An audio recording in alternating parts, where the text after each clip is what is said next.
Welcome into another edition of Just a Minute with Austin Hannon. I'm Katie Windham, and Austin, me and you will both be in Nashville next week for SEC Media Days.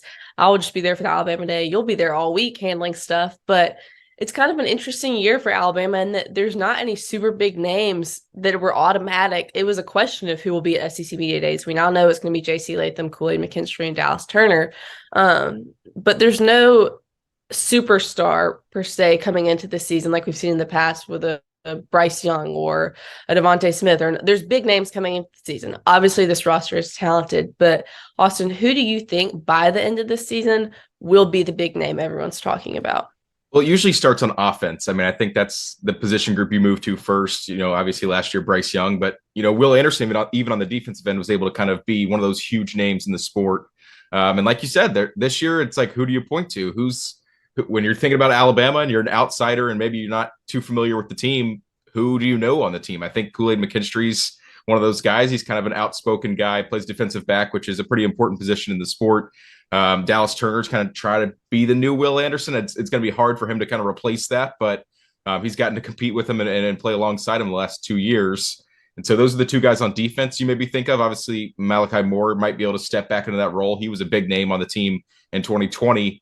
But on offense, obviously, one of those three quarterbacks is going to become a big name, whoever ends up getting the starting job.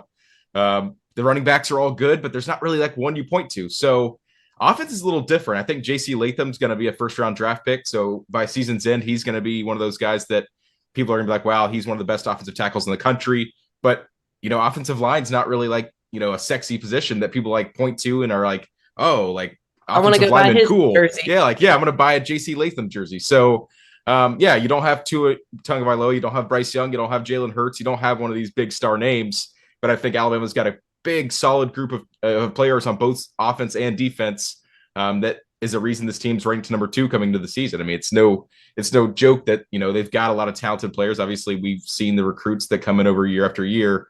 It's just who's going to step into that forefront, because usually, you've got guys that have been on magazine covers and have done this and that coming into the season, but this team's a little different. And I think, a lot of fans, a lot of people are excited on social media saying maybe this team's flying under the radar. They don't have, the guys that people point to, but they might shock some people this year.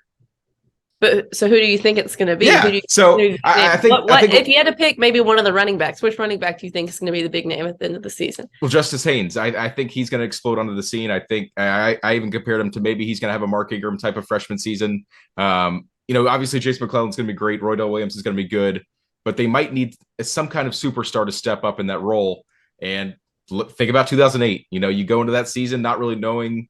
Obviously, that was Saban's second year. You play Clemson in the Chick-fil-A kickoff game, and Mark Ingram comes out of nowhere, and he ends up winning the Heisman the next season.